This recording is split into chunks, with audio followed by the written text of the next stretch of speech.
नमस्कार, बुलेटिन में आपका स्वागत है। आपके साथ मैं हूं जीनत सिद्दीकी। शुरुआत खबरों की करेंगे और सबसे पहले बात मुख्यमंत्री योगी आदित्यनाथ की करेंगे। आज विधानसभा में सीएम जमकर बोले, हर मुद्दे पर बोले, सरकार के कामकाज से लेकर महाकुंभ पर, और तो और समाजवादी पार्टी के भविष्य पर भी बोले, चाचा शिवपाल यादव पर भी बोले। खैर, विधानसभा की कार्रवाई के दौरान सीएम योगी ने विपक्ष पर वार किए हैं। महाकुंभ से लेकर कई अन्य मुद्दों पर बोले, जैसा हमने जिक्र भी किया। सुनिए सिलसिलेवार तरीके से। समाजवादी पार्टी डॉक्टर लोहिया का नाम तो लेती है, लेकिन डॉक्टर लोहिया के मूल्यों और आदर्शों से बहुत दूर जा चुकी है। एक सच्चा समाजवादी वह जो संपत्ति और संतति से दूर रहे, वो तो आपकी पार्टी के आचरण से देख सकते हैं। और आदर्श के रूप में उन्होंने भारत के लिए कहा था कि राम, कृष्ण और शंकर, ये जब तक भारत के 3 आदर्श हैं तब तक भारत का कोई बाल बांका नहीं कर सकता है। इन तीनों देव महापुरुषों पर समाजवादी पार्टी का कोई विश्वास नहीं है, क्योंकि आप लोग भारत की आस्था के साथ खिलवाड़ करते हैं। आपने कहा कि हमारी सोच सांप्रदायिक है। आप मुझे बताइए कि हमारी सोच कहां से सांप्रदायिक है? हम तो सबका साथ, सबके विकास की बात कर रहे हैं।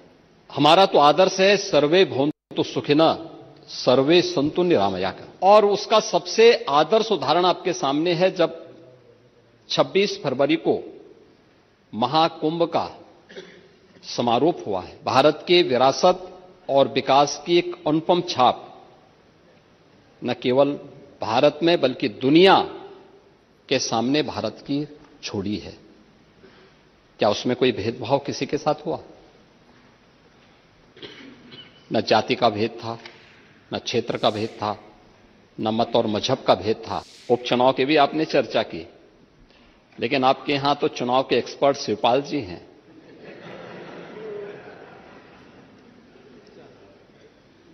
और चच्चू से ज्यादा चुनाव कैसे जीते जाते हैं इसको कौन जान सकता है?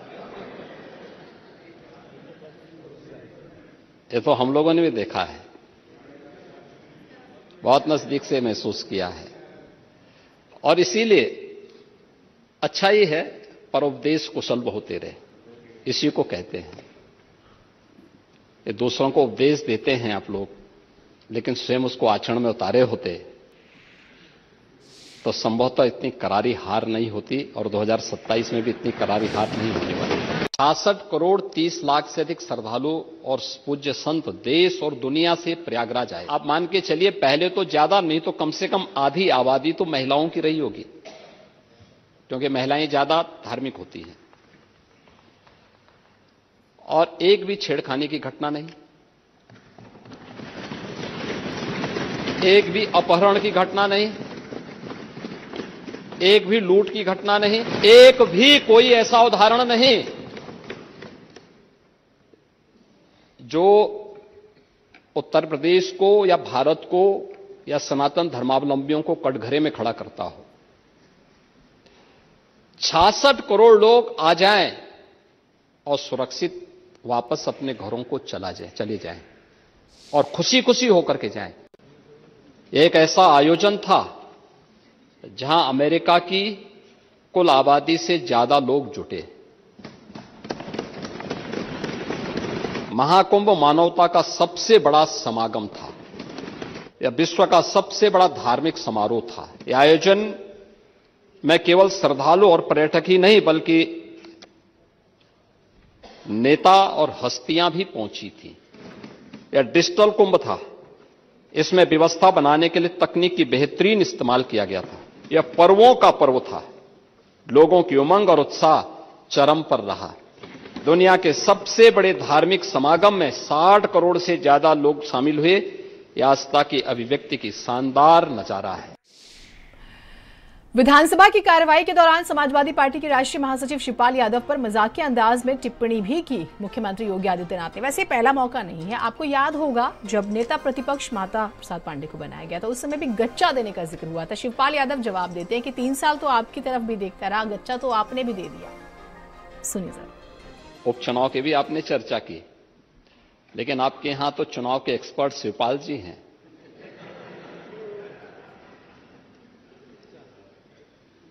और चच्चू से ज्यादा चुनाव कैसे जीते जाते हैं इसको कौन जान सकता है। ये तो हम लोगों ने भी देखा है, बहुत नजदीक से महसूस किया है। और इसीलिए अच्छा ही है परोपदेश कुशल बहुते रहे, इसी को कहते हैं। ये दूसरों को उपदेश देते हैं आप लोग, लेकिन स्वयं उसको आचरण में उतारे होते तो संभवतः इतनी करारी हार नहीं होती और 2027 में भी इतनी करारी हार नहीं होने वाली। बस अंतर यही है, और आस्था का सम्मान हम कर रहे हैं, इसलिए जनता हमारी बात सुन रही है।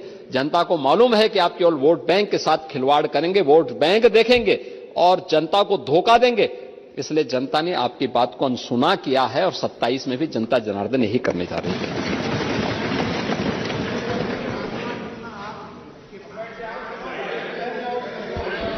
हम मना नहीं कर रहे हैं, मैं तो आपको धन्यवाद दे रहा हूं कि आप कुंभ में गए, 13 में आपको जाने नहीं दिया, हमने इस बार मना नहीं किया, क्योंकि जो मेरी आस्था थी वही आपकी भी आस्था है। लेकिन चच्चू बहक गए, फिर खा गए गच्चा, और चाहते थे लेकिन किस मुंह से जाएं, इसलिए चूक गए और पुण्य से भी वंचित हो गए। तो सुना आपने योगी आदित्यनाथ को। आगे बढ़ेंगे, लखनऊ से खबर आई आज, विधानसभा में एक सदस्य ने गुटखा खाकर थूक दिया। वैसे आपने कानपुर वालों को सुना होगा, कानपुर वाले गुटखा खाते हैं, थोड़ा बदनाम भी हैं। कानपुर वाले भी इस रिपोर्ट को देख रहे होंगे, वो भी सोच रहे होंगे कि उनका कॉम्पिटिटर कौन आ गया। हम नहीं चाहते किसी की भावनाएं आहत हो, लेकिन जो आज सदन में हुआ उसकी बात जरूरी हो जाती है।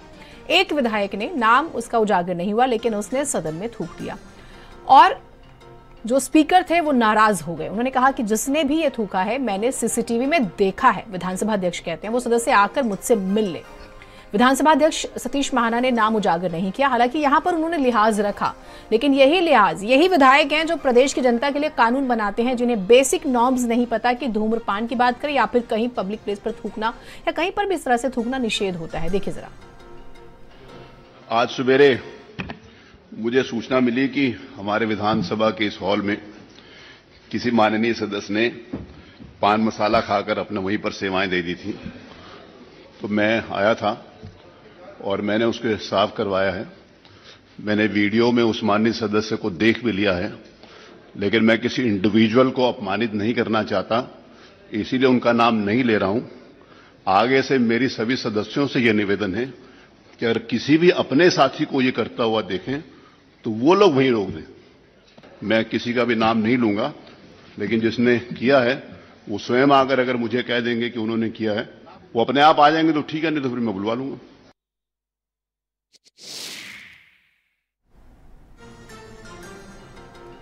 तो सोचिए, विधानसभा में, मतलब आप सोच सकते हैं कि कोई ऐसा कर सकता है। ये विधायक जो होते हैं, जनता चुनकर भेजती है कि ये हमारे लिए बेहतरीन कानून बनाएंगे, लेकिन ये जाकर सदन में थूक रहे हैं। सोचिए आप। और ऐसे विधायकों के खिलाफ कार्रवाई जरूरी हो जाती है ताकि एक स्ट्रांग मैसेज जाए। आगे बढ़ते हैं, कुछ प्यारी तस्वीरों का जिक्र करते हैं। प्रधानमंत्री नरेंद्र मोदी ने गुजरात के जामनगर में स्थित पशु संरक्षण केंद्र वनतारा का उद्घाटन किया। प्रधानमंत्री ने 3000 एकड़ में फैले वनतारा में काफी वक्त बिताया और वहां जानवरों के लिए बनाई गई विश्व स्तरीय सुविधाओं का जायजा लिया। पीएम ने एशियाई शेर के शावकों, सफेद शेर के शावक, दुर्लभ और लगभग खत्म होने की कगार पर पहुंची हुई प्रजाति क्लाउडेड तेंदुआ शावकों को भी देखा। पीएम मोदी ने अपने हाथों से सफेद शेर, बाघ, गैंडे के शावकों को दूध पिलाया। पीएम ने कई खतरनाक जानवरों को भी नजदीक से देखा।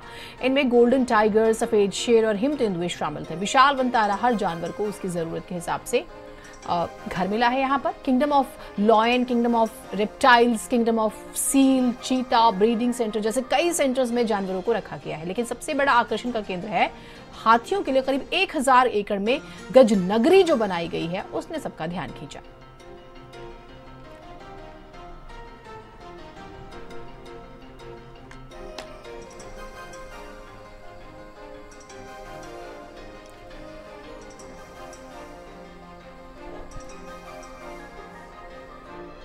तो वंतारा आप जानते हैं कि दरअसल अनंत अंबानी का ड्रीम प्रोजेक्ट है। जिन दिनों उनकी शादी का प्रोग्राम चल रहा था उस समय बाकायदा वंतारा के बारे में लोगों को जानकारी भी दी गई थी, बताया गया था किस तरह से खाना वहां पर बनता है, कैसे उनकी डाइट का, हेल्थ का प्रॉपर ध्यान रखा जाता है। प्रधानमंत्री को आप देखिए किस तरह से कभी कभी जो नेता होते हैं वो बच्चा बन जाते हैं, और हम सब में बच्चा होता भी है, तो शायद वो यहाँ पर नजर भी आ रहा है। प्रधानमंत्री अपने आप को भी नहीं रोक पाते हैं। तो वंतारा में प्रधानमंत्री मोदी आज पहुंचते हैं। आप जानते हैं कि पूरा ग्रैंड प्रोग्राम भी वंतारा में हुआ था। एक जामनगर में स्पेशली एक मैसेजिंग देने की कोशिश भी हुई थी, एक रूट्स जो है, जो जड़ें हैं, उससे जुड़ाव का जिक्र हुआ था। तो वंतारा ड्रीम प्रोजेक्ट है, बाकायदा जो एलिफेंट को लेकर, जो हाथियों को लेकर पहल की जा रही है। बहुत से ऐसे जानवर हैं जो कि हम बेशक आधुनिक हो रहे हो लेकिन उनकी संख्या कम होती जा रही है। तो यहाँ पर उनके रखरखाव, उनकी केयर, उनकी डाइट, उनकी हेल्थ, सबका विशेष तौर पर ध्यान रखा जा रहा है। और आज प्रधानमंत्री ने काफ़ी समय यहाँ पर बिताया। देखिए ज़रा, तस्वीरों के जरिए आप अंदाज़ा लगा सकते हैं अलग अलग प्रजाति के जो हैं जानवर रहे जिन्हें उन्होंने देखा भी, और बाकायदा और इन्फॉर्मेशन भी कलेक्ट की उन्होंने।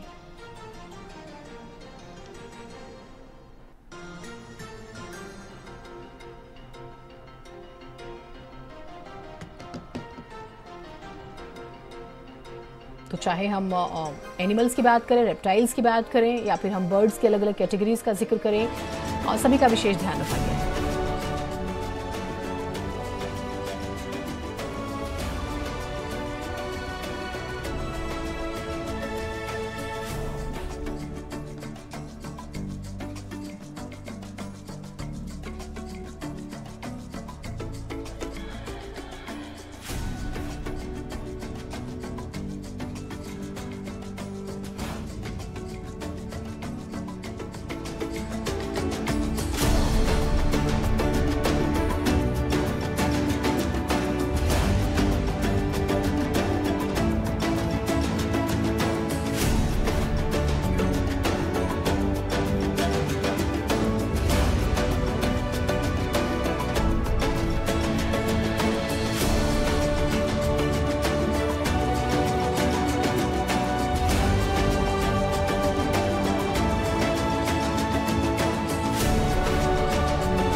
आगे बढ़ते हैं।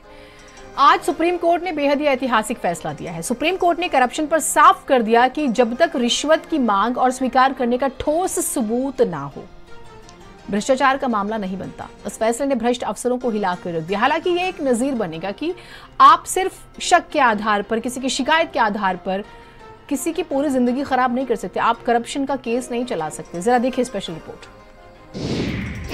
न रिश्वत न सबूत तो कैसा कसूर, अब इल्जाम नहीं इंसाफ चलेगा।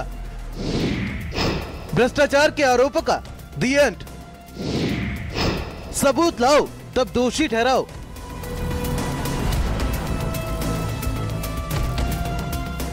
सुप्रीम कोर्ट ने करप्शन पर ऐतिहासिक फैसला सुनाते हुए साफ कर दिया कि अब जब तक रिश्वत की मांग और स्वीकार करने का ठोस सबूत ना हो, भ्रष्टाचार का मामला नहीं बनता। अब किसी अधिकारी पर सिर्फ इसलिए करप्शन का आरोप नहीं लगाया जा सकता क्योंकि उसने अपनी शक्तियों का दुरुपयोग किया या कोई प्रशासनिक गलती की। रिश्वतखोरी साबित करने के लिए ठोस सबूत चाहिए होंगे। महज संदेह के आधार पर किसी को दोषी नहीं ठहराया जा सकता। बिना ठोस सबूत नहीं मानेंगे घूस। स्पष्ट लेन देन के ठोस सबूत होने चाहिए। ठोस प्रमाण के बिना नहीं चलेगा भ्रष्टाचार का केस। प्रशासनिक फैसलों की गलती करप्शन नहीं, लेन देन की पुष्टि जरूरी वरना केस खारिज। गुजरात के चर्चित केस में एक अधिकारी पर बिना टेंडर के फिशिंग कॉन्ट्रैक्ट जारी करने का आरोप था। करोड़ों के नुकसान की बात कही गई, लेकिन सवाल यह था कि क्या यह भ्रष्टाचार है। हाई कोर्ट ने केस खारिज करने से इनकार कर दिया, लेकिन सुप्रीम कोर्ट ने साफ किया कि जब तक रिश्वत का कोई ठोस प्रमाण ना हो तब तक ये करप्शन नहीं माना जाएगा। इसमें कहा गया है कि जो पीसी एक्ट का सेक्शन 20 है वो यह मानती है यदि लोक सेवक अनुचित लाभ लेता है और उसने ऐसे किसी उद्देश्य या पुरस्कार के लिए रूप में लिया है तो उसके ऊपर करप्शन का केस चलेगा। इसमें उन्होंने यह भी कहा है कि अथॉरिटी का मिसयूज होना है, केवल करप्शन नहीं माना जाएगा। तो निश्चित रूप से यह जजमेंट जो है गुजरात सरकार के एक अधिकारी के लिए विशेष रूप से उसने जो पिटीशन फाइल किया था उसको लेकर दिया गया, लेकिन इस जजमेंट का प्रभाव पूरे देश पर पड़ेगा। इस फैसले का असर देश भर के सरकारी अधिकारियों और कर्मचारियों पर पड़ सकता है। अब नीतिगत फैसलों में भूल चूक को करप्शन का रंग देना आसान नहीं होगा, लेकिन ये भी एक सवाल बड़ा खड़ा होता है कि क्या इससे भ्रष्ट अफसरों के बच निकलने को रास्ता मिलेगा, या फैसला ये उन ईमानदार अधिकारियों के लिए राहत बनेगा जो गलत आरोपों में फंसते नजर आए हैं। स्पेशल डेस्क, भारत समाचार। आज की एक और खबर आपको बताते हैं।